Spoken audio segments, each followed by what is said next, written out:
By the year 2025, human beings on Earth face a crisis as they start to feel the impact of overpopulation and pollution. As a result, humans are forced to search for a new home. In desperation, they decide to build a new home on the red planet Mars. During that same year, the humans sent unmanned probes containing algae in an attempt to modify the atmosphere of the planet. The algae is sent on Mars, bioengineered to grow there and produce oxygen. The project went on for 20 years until one day they discovered that the oxygen levels on Mars started to drop. In effect, the international community launched the first manned mission to Mars. A crew of 6 members are sent on a 6-month trip to Mars. Their assigned mission is to check the oxygen levels on Mars and the current condition of the bioengineered algae. The crew consists of Lieutenant Commander Kate Bowman, the pilot and captain, Dr. Bud Chantillis, an elderly philosopher and scientist, Lieutenant Ted Santon, the co-pilot, and Robbie Gallagher, a systems engineer. 2 civilian members, Dr. Quinn Bushnell, one of the world's leading bioengineers, and Dr. Chip Pettingill, a terraforming expert, are chosen to be part of the crew. The crew is also accompanied by AMI, also known as Autonomous Mapping, Exploration, and Invasion, a military robot which is programmed as their surface navigator on Mars. They all board the ship Mars 1 and launch from a high-orbit space station because the Mars 1 spacecraft is too massive to launch from Earth. As they begin their 6-month trip, Bowman and Santon monitor the status of Mars 1 with the help of the ship's AI, Lucille. On day 93, Pettingill shares how strange he is feeling for not having been able to see the Earth for so long. Santon listens and replies sarcastically, implying that he should not make it a big deal. Meanwhile, Chantillis invites Gallagher for a walk around the ship. During their walk, Chantillis explains to Gallagher that he turned to philosophy because he realized that science could not answer any of the really interesting questions. On day 144, Bowman is taking a shower when Gallagher stumbles into the shower room. Bowman stands naked in front of Gallagher and casually asks him to pass her a towel. Seeing Gallagher continuously stare at her, Bowman tells him to pretend that she is his sister. He coyly says that he does not want to treat her as one. Their conversation ends as Bowman orders him out of the shower room. Later, Gallagher meets with Pettingill to check on Amy. During the check, the two start talking. Pettingill tells Gallagher how he hates Santon for acting like a bully towards him. In reply, Gallagher tells Pettingill not to worry and that he got his back. The two release Amy from her box as Gallagher demonstrates Amy's features. He explains that Amy was developed for military use, so she is still dangerous even if her main task is to help the crew navigate around the surface of Mars. On day 168, Bushnell and Gallagher set up an impromptu party while Santon checks on his virtual mail from Earth. Santon grows amused at the messages he receives from his women admirers, bragging to Pettingill every chance he gets. Bowman discovers her crewmates creating moonshine vodka and joins them for a drink. In the midst of their impromptu drinking party, Bushnell and Chantillis engage in a discussion between science and faith. Bushnell lectures about the biological makeup of human beings, saying that man is a party animal that does not care about others.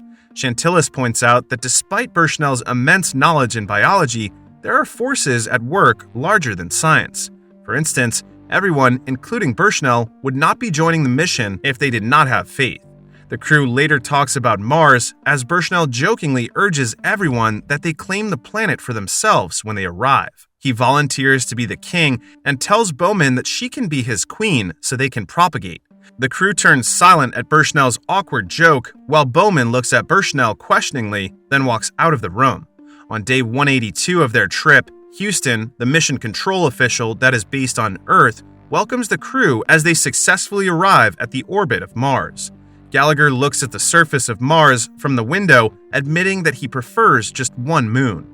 Santon and Bowman chuckle at his comment as they pull up the ship and prepare for their landing. The entire crew is set to stay in the unmanned automated habitat on Mars called HAB-1.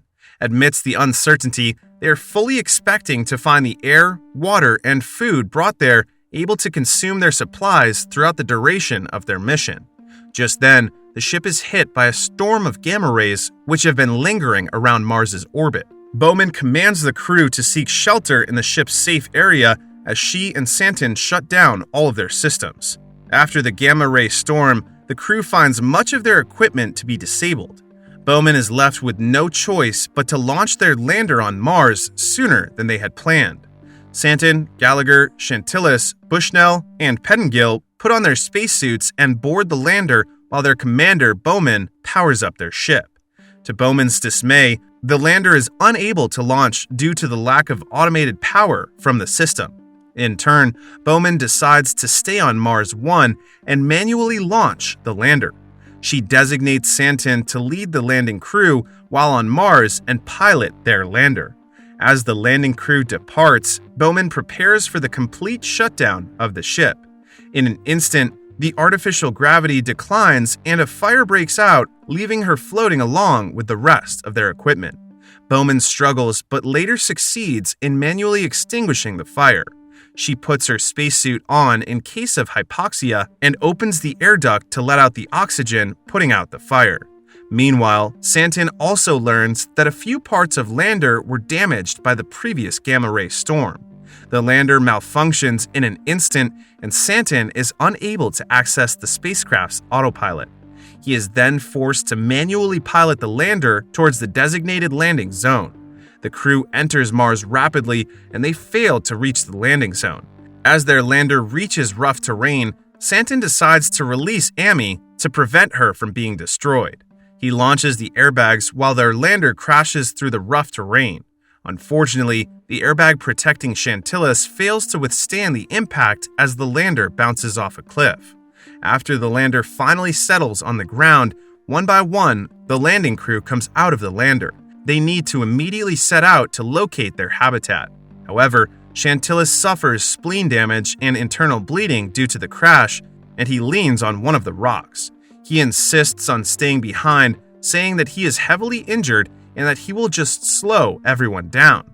Gallagher doesn't have the heart to leave Shantillis, but he tells him that it will be fine because he got to see Mars. Thus, the crew leaves Shantillis, allowing him to die of his own will. Gallagher, Santin, Bushnell, and Pettengill carry on with the mission to find Amy and their automated habitat before their remaining oxygen completely depletes. Inside Mars 1, Bowman reroutes the main power supply and manages to turn the ship back on. Soon, oxygen and artificial gravity are restored on the ship. Bowman rushes to fix the communication system and attempts to contact the crew on Mars, but to no avail. She looks for them in the landing zone using the ship's scanner, but finds nothing in the area.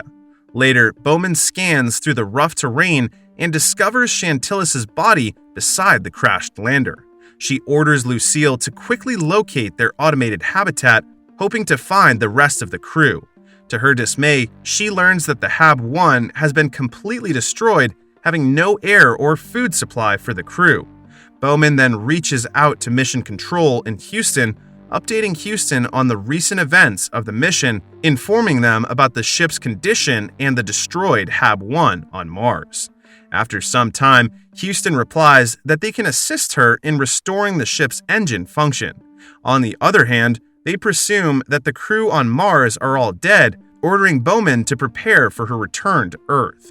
Meanwhile, Bushnell uses a scanner to check the terrain for any existing life forms. He and Pettengill are looking for any traces of the algae around, but the scanner does not trace any. Santin interrupts them and orders everyone to keep moving because their talking is burning up oxygen. Soon, they reach HAB-1, only to find what Bowman found before, that it is in tatters. Bewildered at the sight of the destroyed habitat, they speculate for any kind of answer on how it was destroyed, since it was designed to stand up to the strongest tornado alley and all storms on Mars. The remaining 4 members linger around the HAB-1, expecting their impending deaths due to the lack of oxygen. Pettengill and Santin walk around, reaching a cliff. They stare at the view before them as Pettengill begins to talk about his plans on getting engaged if he ever made it back on Earth. Suddenly, the two engage in an argument as Pettengill questions Santin's flying ability. Santin exclaims that he did not fail and they are all dying anyway without their automated habitat. In annoyance, Pettengill tells Santin off for his uncompromising attitude. Their argument soon becomes physical as Santin calls Pettengill a coward. Pettingill punches Santin, accidentally causing him to fall down the canyon, killing him. Meanwhile, Gallagher and Bushnell stay seated near the HAB-1. Gallagher thinks of Bowman, expresses his worry towards her, and hopes that she is still alive. Bushnell continuously talks about biological facts to stop himself from thinking about their impending deaths. At this time, Pettingill comes back to the HAB-1 and lies about Santin's death, telling the two that Santin threw himself off the cliff. After a while, Gallagher curiously asks Bushnell about the effects of suffocation. While Bushnell explains it, Gallagher's oxygen depletes completely and he crawls across the ground in agony. Gallagher decides to quickly kill himself by opening his helmet, but to his surprise, the atmosphere of Mars turns out to be breathable. He immediately informs Bushnell and Pettingill, who at the moment have been gasping for air. The surviving crew members successfully breathe in Mars, finding hope amidst their situation. They look for the radio to contact Bowman, but find it unable to function. Bushnell uses the scanner and manages to locate an existing 1997 rover previously sent on Mars. Meanwhile, Amy has come out of its container and finds the crew near the HAB-1, setting up a campfire to survive the cold night. The crew members reunite with Amy as Gallagher checks on its current condition. He then learns that Amy's processor is damaged. However, when they decide to shut down Amy and retrieve its navigating feature, Amy hears about their conversation and regards it as a threatening remark. All of a sudden, the robot turns against them and fights in military mode. Amy tosses Gallagher away and aggressively attacks Bushnell, breaking his rib. After injuring Bushnell, it flees the area. Gallagher explains the situation to Pettingill and Bushnell, saying that Amy will return later and kill them for good. Amy only injured Bushnell because it has been programmed using an old guerrilla tactic wherein one enemy is wounded to slow them all down. Soon, the three set out to locate the 1997 rover. Gallagher improvises a radio from the 1997 rover and uses it to contact Bowman. Gallagher sends a message repeatedly calling out for anyone who can receive it. The three men wait for hours, close to giving up. Gallagher stands up, about to destroy their radio, when he hears Bowman respond. He smiles in relief that Bowman is alive and begins to catch her up on their status on Mars. Bowman instructs the crew to locate a Russian probe called Cosmos. She explains that they can ride Cosmos enough to launch themselves to Mars's orbit and back to their ship, Mars 1. They end the call as the ground crew starts moving toward the probe. From the ship, Bowman ponders quietly, suddenly recalling a memory of her and Gallagher being intimate for a moment. On their way to the probe, Bowman calls Gallagher and reveals that the probe only fits 2 people, leaving him in dismay. He dismisses the thought and tends to Bushnell, patching his injury with a duct tape to help him ease the pain. Later, the ground crew faces an ice storm. They are forced to retreat and seek shelter inside a small opening of the ground. Meanwhile, Amy tracks the crew, about to attack them, but fails after being continuously pushed by the ice storm. Inside the opening, Gallagher tells Pettingill and Bushnell that only 2 people can ride the Cosmos. He then encourages the 2 of them to go and carry on with the mission. To his surprise, Gallagher wakes up and finds Pettingill and the radio missing. As it turns out, Pettingill has taken the radio and flees by himself, fearing that Gallagher and Bushnell will leave him behind. On the other hand, Amy locates Pettingill and kills him in an instant. Continuing their trip, Gallagher and Bushnell head out of the opening. They come across a field of algae which they long thought was not there. The 2 share a moment of wonder, questioning what happened to the rest of the algae. Just then, they find Pettingill's dead body on the field, taking the radio back to their possession. While Gallagher calls Bowman, Bushnell notices something unusual in Pettingill's body. He moves closer to look at Pettingill when suddenly insects emerge from his body. Bushnell identifies the insects as nematodes, parasitic insects that are flammable. The nematodes have been feeding on the algae, which caused its sudden disappearance on certain areas of the surface of Mars. He then takes a sample of the insect and stores it in a sealed tube. During their trip, Bushnell continues to gather the information they learned in order to understand the situation. Apparently, nematodes, insects inhabiting Mars, have remained dormant until the human beings on Earth sent algae throughout the surface of Mars. The algae served as a food source for the nematodes, but in return, the nematodes provided breathable oxygen which spread across the planet. The nematodes are also responsible for the destruction of the HAB-1 as they have fed on the food supplies. Bushnell explains to Gallagher that the waste product of nematodes is oxygen and that they are far more capable of producing more oxygen than any human science has ever known. He further suspects that the nematodes can even help with repairing the atmosphere on Earth. Later, they reach an entire surface filled with a vast field of algae.